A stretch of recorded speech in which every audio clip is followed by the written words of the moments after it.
శ్రీమాత్ర నమః. నమస్తేనండి. ఆ లలితా పరమేశ్వరి అమ్మవారి ఆశీస్సులు మనందరిపైన ఉండాలని సదా కోరుకుంటున్నాను. శుక్రవారంన వచ్చే త్రయోదశిని ధనత్రయోదశి అని అంటారు. త్రయోదశి రోజున లక్ష్మీదేవి అనుగ్రహం కోసము మనలో చాలా మంది రకరకాలుగా పూజలు, భక్తి శ్రద్ధలతో జరుపుకుంటూ ఉంటాము. అయితే ఈ రోజున కొన్ని చిన్న పరిహారాల ద్వారా మనము లక్ష్మీదేవిని మన ఇంటికి ఆహ్వానించవచ్చును. మరియు మనలో ఉన్న నెగెటివ్ ఎనర్జీని, మన ఇంట్లో ఉన్న నెగెటివ్ ఎనర్జీని దూరం చేసుకొని ఆ లక్ష్మీదేవి అనుగ్రహాన్ని మనము పొందవచ్చును. అయితే దీనికి కావాల్సింది తెల్ల జిల్లేడుతో మనము ఈ పరిహారాలను పాటించవలసి ఉంటుంది. అవి ఏంటో ఇప్పుడు మనం తెలుసుకుందాము. అయితే ఈ ధనత్రయోదశి రోజు ఆయుర్వేద విజ్ఞానానికి ధన్వంతరి ఆరాధ్య దైవము. క్షీరసాగర మథనం సమయంలో శ్రీ మహావిష్ణువు యొక్క అవతారాంశంగా అమృత కలశస్థుడైన సమస్త ప్రజలకు రోగ నివారణ ద్వారా ఆరోగ్యాన్ని ప్రసాదించడానికి ఈ ధన్వంతరి ఆవిర్భవించాడు. అలా ధన్వంతరి జన్మించిన అశ్వయుజ బహుళ త్రయోదశిని హిందువులు ధనత్రయోదశిగా జరుపుకుంటారు. అయితే ఈరోజు వ్రతం ఏ విధంగా చేసుకుంటారు అంటే అశ్వయుజ కృష్ణ చతుర్దశి రోజు సూర్యోదయానికి ముందే నదీ స్నానం కానీ లేదా సముద్ర స్నానం కానీ ఆచరించాలి. గృహంలో కానీ నది లేదా సముద్ర తీరాల్లో కానీ వైద్యశాలలో కానీ తూర్పు దిక్కుగా కలశ స్థాపన చేసి ధన్వంతరికి ఆవాహన చేయాలి. ఈ ధన్వంతరిని ధ్యానించిన తర్వాత యథాశక్తి షోడశోపచార సహితంగా పురుష సూక్త విధానంతో అర్చన జరపాలి. మత్స్య పురాణాంతర్గతమైన స్తోత్రాన్ని పఠించి గరుడ పురాణాంతర్గతమైన ధన్వంతరి సార్థవ్రత కథను పారాయణ చేయాలి. ఈ వ్రత సమాప్తి అనంతరము ఇతర వైద్యులకి, పెద్దలకి తాంబూలం సమర్పించి యుక్తమైన పెసర పులగం నివేదన చేసి పూజించాలి. ఈ విధంగా వ్రతాన్ని ఆచరిస్తే ఆరోగ్య ఐశ్వర్యాలతో చిరకాలము జీవిస్తారు. అశ్వయుజ బహుళ త్రయోదశి అంటే నరక చతుర్దశికి ముందు వచ్చే తిథి. దీన్నే ధనత్రయోదశి అని అంటారు. ఈనాటి రాత్రి అపమృత్యువు నివారణకై నువ్వుల నూనెతో దీపాన్ని వెలిగించి పూజించి ఇంటి ముందు ఉంచాలి. దీనికి యమదీపము అని పేరు. యముని అనుగ్రహం పొందడం కోసము ఈ దీపాన్ని వెలిగించాలి. ధనత్రయోదశి కథ కూడా ఉంది. అదేంటో ఇప్పుడు తెలుసుకుందాము. మన ఛానల్ని ఫస్ట్ టైం చూస్తున్నట్లయితే ఈ వీడియో కనుక మీకు నచ్చినట్లయితే మరియు ఉపయోగకరంగా ఉంది అనిపిస్తే లైక్ చేయడం మాత్రం మర్చిపోకండి ఫ్రెండ్స్. మరియు మన ఛానల్ని సబ్స్క్రైబ్ చేసుకొని మరింత ముందుకు తీసుకెళ్లగలరని ఆశిస్తున్నాను. అయితే ధనత్రయోదశి కథ ఏంటంటే పూర్వము హిమ అనే పేరుగల రాజు ఉండేవాడు. అతనికి ఒకే ఒక కుమారుడు. ఆ కొడుకుని చిన్నప్పటి నుంచి అల్లారు ముద్దుగా పెంచారు. క్షత్రియుడు కనుక కత్తిసాము మొదలైన క్షత్రియ విద్యలన్నీ నేర్పించారు. కానీ ఈ రాకుమారుడు జాతకరీత్యా అతనికి వివాహం జరిగిన 4వ రోజుకు మరణిస్తాడని పురోహితులు చెప్తారు. అయినా ఓ రాజకుమారి అతన్ని ఇష్టపడి పెళ్లి చేసుకుంటుంది. తన పసుపు కుంకాలను తానే కాపాడుకుంటానని శపథం చేస్తుంది. అలా 4వ రోజు రాకుమారుడి గది ముందు ఆభరణాలు రాసులుగా పోస్తుంది. దేదీప్యమానంగా దీపాలను వెలిగిస్తుంది. రంగురంగుల రంగవల్లులు దిద్దుతుంది. తన ఆరాధ్య దైవత అయిన లక్ష్మీదేవిని కీర్తిస్తూ శ్రావ్యంగా పాటలు పాడుతుంది.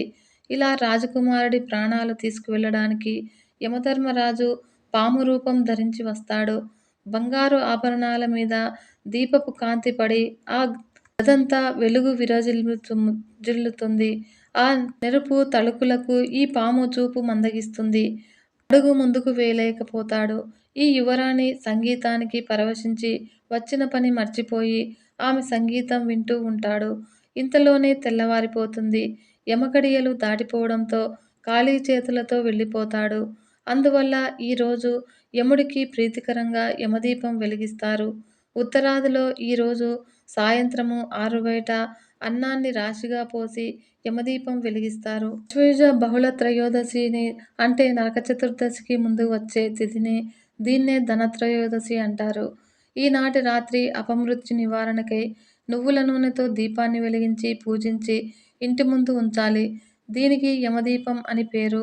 యముని అనుగ్రహం పొందడం కోసము ఈ దీపాన్ని వెలిగించాలి. అలాగే ఈ ధనత్రయోదశి నాడు లక్ష్మీ అమ్మవారిని ప్రతిష్ఠ చేసి త్రయోదశి, చతుర్దశి, అమావాస్యలలో మహాలక్ష్మి పూజను అఖండ శ్రీ సూక్త పారాయణంతో అమావాస్య నాడు లక్ష్మీ పూజనముతో 3 రోజుల వ్రతము ముగుస్తుంది. ఈ వ్రతము పద్మ, స్కాంద, బ్రహ్మాండ పురాణంలో చెప్పబడి ఉంది. ఈ వ్రతమును ఆశ్వయుజ కృష్ణ అష్టమి నాటి నుంచి ప్రారంభించి ఆచారం కూడా ఉంది. పురాణ సముచ్చయానుసారము భాద్రపద కృష్ణ అష్టమి నుండి ఆశ్వయుజ కృష్ణ అష్టమి వరకు లక్ష్మీ ఆరాధన చేయాలి. అలాగే కన్యా సంక్రమణానికి ముందే ఈ వ్రతాన్ని ముగించాలని పౌరాణికుల అభిప్రాయము. అయితే త్రేతాయుగంలో మదన బిల్వుడు అను మహారాజుకి లక్ష్మీ అనుగ్రహం కోసము లక్ష్మీదేవిని ప్రతిష్ఠించి 3 రోజులు ఆరాధించాడని ప్రసిద్ధి. ఈ పూజను బిల్వమూలములో చేయాలని విశేష నియమాన్ని విధించారు. లక్ష్మీ అమ్మవారిని బిల్వపత్రములతో, జాజిపూలతో, బహువిధములైన పిండి వంటకాలతో, ధూపదీప నైవేద్యము, సుగంధ ద్రవ్యాలతో ఆరాధించవలనని నియమము. త్రయోదశి అనగా 5 జ్ఞానేంద్రియములు, 5 కర్మేంద్రియములు, ప్రకృతి, మహాతత్వము, అహంకారము అను 13 లీలా విభూతికి ధనముగా అభివర్ణిస్తారు. ప్రత్యేకించి ఈనాడు ప్రకృతి వనరులతో లక్ష్మీనారాయణులను ఆరాధించి 3 దినములు జాగరణముతో లక్ష్మీ స్తవం చేస్తూ శ్రీ సూక్తము, లీలా సూక్తము పారాయణలతో లక్ష్మీదేవిని ఆరాధించాలి. మరియు ధనత్రయోదశి నాడు బంగారం కొని దాచుకోవడము పరిపాటి. కానీ దీనికి ఎటువంటి శాస్త్ర ప్రమాణము లేదు. ధనత్రయోదశి నాడు పండితులకు, బ్రాహ్మణులకు వస్త్రదానము, సువర్ణదానము, ఆభరణ దానం చేయడం వలన విశేష ఫలితం లభిస్తుంది. సర్వదైవత్వం వివాస అనగా దేవతలు వస్త్రమునందు అధివహించి ఉందురని అర్థము. అలాగే సువర్ణము లక్ష్మీదేవి ప్రతిరూపము, ఆభరణములు నారాయణుని ప్రతిరూపం కావున వస్త్రము, సువర్ణము, సువర్ణాభరణములు విరివిగా దానం చేసి ఆ లక్ష్మీనారాయణుల అనుగ్రహం పొందాలి. కాగా ఈ మధ్యకాలంలో ధనత్రయోదశి రోజున బంగారం కొనాలనే ప్రచారం మొదలైంది. కానీ అటువంటి నియమం ఏమీ లేదు. ప్రపంచీకరణ నేపథ్యంలో దేశంలోకి బహుళజాతి సంస్థలు వ్యాపారం కోసం వచ్చాయి. లాభాలు ఆర్జించడమే ధ్యేయంగా ఉన్న సంస్థలు వ్యాపారం కోసము అక్షయ తృతీయ, ధనత్రయోదశి రోజున బంగారం కొనాలనే ప్రచారాన్ని మొదలుపెట్టాయి. అసలు ఇటువంటి ఆచారము మన బామ్మలకు, అమ్మమ్మలకే తెలియదట. వాళ్ళకే ఇది వింతగా ఉందంటే అసలు విషయం ఏంటో అర్థం చేసుకోవచ్చు. మరి భారతదేశంలో పండుగ రోజంటూ ఏదైనా ఉంది అంటే అది దానం చేసిన రోజే. సంపదలు దాచుకోవడం కాకుండా ఉన్న సంపదను పుణ్యంగా మార్చుకొని వచ్చే జన్మలకు ఉపయోగించుకోవడం కోసము భారతీయుల విధానము. ఈ ధనత్రయోదశి రోజున చేసే దానము, పూజ, జపము అధిక ఫలాన్ని ఇస్తాయి. మునుపు బంగారాన్ని ఎప్పుడూ ప్రత్యేకించి ధనత్రయోదశి నాడు కొనుగోలు చేయలేదు. వచ్చిన అతిథులకు బంగారం దానం చేసిన సంస్కృతి మనది. అయితే ఈ తెల్ల జిల్లేడుతో ఏ పరిహారాలు ఆచరించాలో ఇప్పుడు మనం తెలుసుకుందాము. తెల్ల జిల్లేడు దూదితో దీపాలను వెలిగించడం ద్వారా అష్టైశ్వర్యాలు చేకూరుతాయి. ముఖ్యంగా తెల్ల జిల్లేడు దూదితో విప్ప నూనె కలిపి 5 దీపాలు సిద్ధం చేసుకొని 5 వారాల పాటు వెలిగిస్తే ఆంజనేయ స్వామి అనుగ్రహం లభిస్తుంది.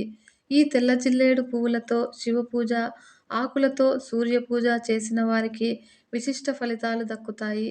తెల్ల జిల్లేడు చెట్టు వేరుని తీసుకొచ్చి ఇంట నాటడానికి ఆదివారము, గురువారంలలో పుష్యమి నక్షత్రం కూడా మంచిది. పుష్యార్కం అంటే తెల్ల జిల్లేడు చెట్టు ఇంట్లో ఉంటే సాక్షాత్తు ఆ లక్ష్మీ గణపతి ఇంట్లో ఉన్నట్లే లెక్క.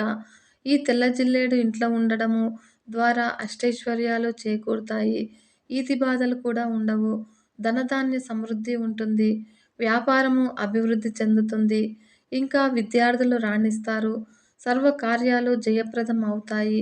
ఆదివారము పుష్యమి నక్షత్రము, గురువారము పుష్యమి నక్షత్రం వచ్చిన రోజున పుష్యార్కరు యోగము ఉంటుంది.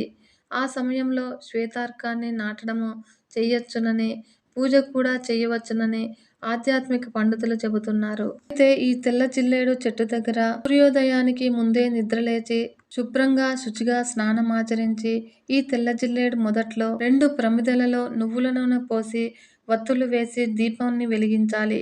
ఇలా చేయడం వల్ల లక్ష్మీదేవి అనుగ్రహంతో మన ఇంట్లోకి ప్రవేశిస్తుంది. అంతేకాకుండా మనకున్న సకల దారిద్ర్యాలు దూరమవుతాయి. తెల్ల జిల్లేడును శ్వేతార్క మూలంగా సంబోధిస్తూ ఇందులో విజ్ఞానాలు తొలగించే వినాయకుడు నివసిస్తాడని మన పెద్దలు చెబుతూ ఉంటారు. ఇంకా తెల్ల జిల్లేడుతో కలిగే లాభాలు ఏంటంటే ఇది హేరంబ గణపతికి ప్రతీక.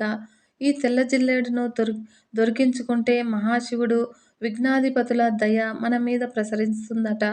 ఈ తెల్ల జిల్లేడు వేళ్ల మీద గణపతి దేవుడు నివసిస్తాడు. ఇంట్లో ప్రశాంతంగా లేదని, ఎప్పుడూ ఏవో గొడవలు, చికాకులు ఉన్నాయని అనుకున్నవారు ఈ మొక్కను ఇంట్లో పెట్టుకోవడం వలన అంతా మంచే జరుగుతుందని విశ్వాసము. మనము తులసి మొక్కను ఎలా ఇంట్లో నాటుకొని పూజలు చేస్తున్నామో అలాగే ఈ మొక్కను కూడా ఈ విధంగా చేయవచ్చును. అందుకనే తెల్ల జిల్లేడు మొక్కలు ఎక్కువగా ఉన్న ఊళ్ళలో పంటలు బాగా పండుతాయని, దరిద్రం తొలగిపోతుందని నమ్మకము. మందార లాంటి ఎర్రటి పూలు, ఎర్రటి చందనంతో పూజలు చేయాలి. ఈ శ్వేతార్క గణపతిని పూజించిన వారికి మంచి ఫలితాలు ఉంటాయి. అంతేకాకుండా అనేక ఔషధ గుణాలు కలిగి ఉన్న మొక్కల్లో తెల్ల జిల్లేడు మొక్క కూడా ఒకటి. ఈ మొక్క ఎక్కడ పడితే అక్కడ పెరుగుతుంది. చాలా మంచిది. దీనిలో ఔషధ గుణాలు ఉంటాయని తెలియక పిచ్చి మొక్కగా భావిస్తూ ఉంటారు. కానీ ఈ మొక్కను ఉపయోగించడం వల్ల మనము అనేక రకాల అనారోగ్య సమస్యలను దూరం చేసుకోవచ్చని నిపుణులు చెబుతున్నారు. తెల్ల జిల్లేడునే అరక్క అని సంస్కృతంలో పిలుస్తారు. జిల్లేడు ఆకులు తమలపాకుల వలె ఉంటాయి. అలాగే తెల్ల జిల్లేడు చెట్టు ప్రతి భాగం నుండి కూడా పాలు వస్తాయి. జిల్లేడు పాలు విషపూరితమైనవి.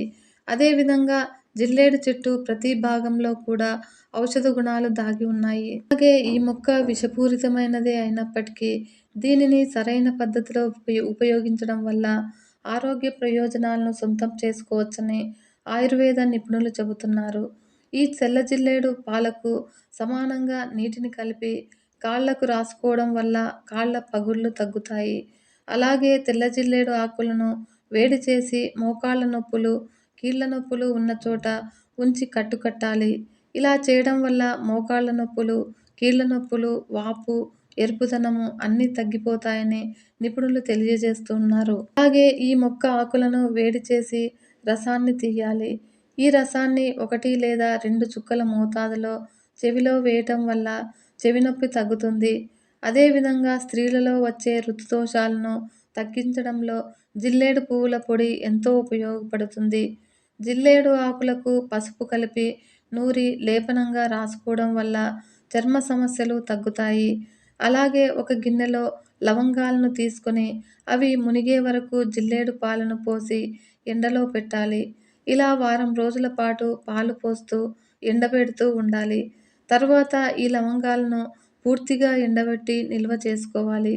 ఇలా తయారు చేసుకున్న లవంగాలను తీసుకోవడం వల్ల మలబద్ధకం సమస్య తగ్గి సుఖ విరోచనం అవుతుందని నిపుణులు చెబుతున్నారు. ఈ విధంగా జిల్లేడు మొక్క మనకు ఎంతగానో ఉపయోగపడుతుందని, దీనిని వాడటం వల్ల వివిధ రకాల అనారోగ్య సమస్యలను దూరం చేసుకోవచ్చని నిపుణులు చెబుతున్నారు.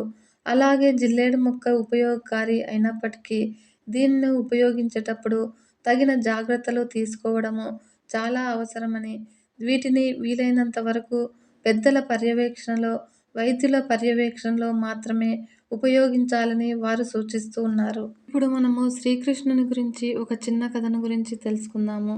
మధురలో శ్రీకృష్ణుని లీలల గురించి తెలుసుకుందాము. కృష్ణుడు మరియు బలరాముడు మధుర వీధుల గుండా వెళుతూ ఉండగా వారు కంసుని వివిధ వస్త్రాలను మోసే ఒక చాకలి వ్యక్తిని కలుసుకున్నారు. కృష్ణుడు అతనిని కొన్ని దుస్తులను అడిగాడు మరియు అతనికి సకల సౌభాగ్యాలను ప్రదానం చేస్తానని వాగ్దానం చేశాడు. ఆ చాకలివాడు చాలా అసభ్యంగా మాట్లాడాడు మరియు బట్టలు ఇవ్వడానికి నిరాకరించాడు. శ్రీకృష్ణుడు చాలా కోపం చెంది అతనిని చంపాడు. తర్వాత వారు ఒక పూల వ్యాపారిని కలిశారు. పూల వ్యాపారి శ్రీకృష్ణునికి మరియు అతని స్నేహితులకు అందమైన దండలను కూడా ఇచ్చాడు. శ్రీకృష్ణుడు మరియు అతని స్నేహితులు మధురలో కబ్జా అనే వారిని కలుసుకున్నారు. కబ్జాకు 3 శరీర భాగాలు వికృతంగా ఉన్నాయి. ఆమె ఒక చేత్తో చందనాన్ని తీసుకువెళ్తూ ఉంది. ఆమె శ్రీకృష్ణునికి చందనపు ముద్దను ఇచ్చింది. ఆ శ్రీకృష్ణుడు సంతోషించి చందనంతో శ్రీకృష్ణుడికి అందంగా అలంకరించింది. తనకు ప్రతిగా అతను ఆమెకు శరీర భాగాలను నయం చేశాడు. ఆమె అందంగా మారింది.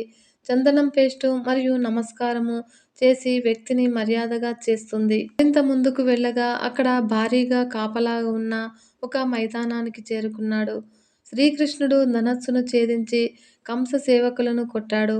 అప్పుడు కంస విల్లు విరిగినప్పుడు మరియు రక్షక భటులు ఎలా చంపబడ్డారో విన్నప్పుడు అతను పరమేశ్వరుని శక్తిని పాక్షికంగా గ్రహించాడు. మరుసటి రోజు ఆ శ్రీకృష్ణుడు మరియు బలరాముడు రంగప్రవేశం ద్వారా వద్దకు చేరుకున్నారు. తరువాత శ్రీకృష్ణుడు మరియు బలరాముడు కంస రాజసభకు వెళ్లారు. కంసుడు శ్రీకృష్ణుడు తనను చంపడానికి వస్తున్నాడు అని ఎల్లప్పుడూ శ్రీకృష్ణుని గురించి స్మరిస్తూ ఉండేవాడు. శ్రీకృష్ణుడు కంసుని చంపడం ద్వారా విడుదల చేశారు. వసుదేవుడు దేవకిని కలుసుకున్నారు. ఆ శ్రీకృష్ణుడు కంసరాజును చంపిన తర్వాత కంసుని తండ్రి అయిన ఉగ్రసేనునికి మధుర రాజ్యాన్ని అప్పగించాడు. దీనికి ముందు ఉగ్రసేన రాజు తన సొంత కొడుకు కంసుని అధికారం నుండి, ఉగ్రసేనుడు అలా అధికారం పొందిన తర్వాత దేవకిని మరియు వసుదేవుని జైలు నుంచి విడిపించారు. తర్వాత వాసుదేవుడు మరియు దేవకీదేవి యజ్ఞోపవీత ఆచారాల కోసము శ్రీకృష్ణుడిని సాందీపముని మహర్షి ఆశ్రమానికి పంపారు.